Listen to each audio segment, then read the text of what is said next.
Dvaja pestovatelia vojdu do rovnakého sadu, naoberajú rovnaké ovocie, spoločne zakladajú kvas, potom idú do dvoch rozličných pestovateľských paleníc a majú rôzne výsledky. V čom by pán Beňo mohol spočívať rozdiel? Áno, rozdiel môže nastať.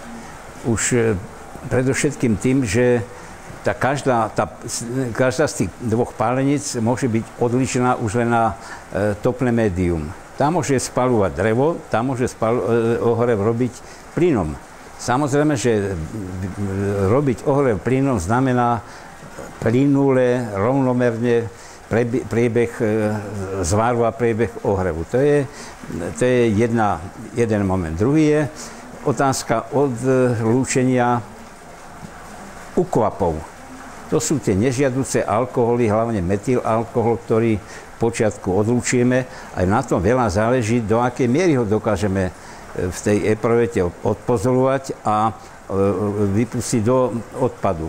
Ďalej je to samotný priebeh destilácie, čiže udržiavať tú samú štandardnú teplotu, aby nám tam nestúpali a niekedy pri spaľovaní dreva, hlavne to nastáva, alebo uhlia, že nám teplota kolíše. Ohnište vyhasne, ohnište niekedy dáva väčšiu intenzitu tepla a to nám nepriaznivo vplýva aj na kvalitu destilátu.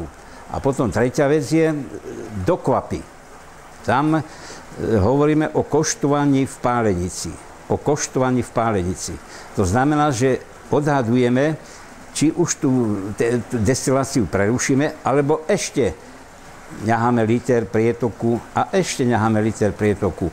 A tam môžu nastať odlišnosti. Pretože v tom závere prietoku sa vyskytujú aj priaznivé vplyvy toho kvality ovocia, ale aj nepriaznivé.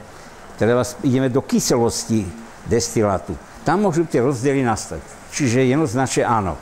A čo tak priebeh kvasenia? Má na to vplyv? No isté, že veľký. Napríklad už len to, že jeden z tých pestovateľov uloží kvas do tej požadovanej temperatúry, do priestoru, skladu, pivnice a tak ďalej, a iný ho položí kdesi ktorý dopadá vysoká teplota slnka. Tam je veľký rozdiel v priebehu kvasenia. To kvasenie potrebujeme mať zase za akési štandardné teploty. Hovoríme, že by tá teplota vôbec nemala klesnúť pod 15, ale tá ideálna je tých 18 a 20 stupňov. Tam ten priebeh kvasenia očakávame, že bude plynulý. Naopak, ak by sme kvasnú nádobu postavili kdesi na slnečný úpal, tam musíme rátať, že nám tie bystré cukry začnú kvasiť veľmi rýchlo a oni nám zabrzdia kvásny proces ku koncu. Čiže tie lenivé cukry, tie vlastne neprebudíme.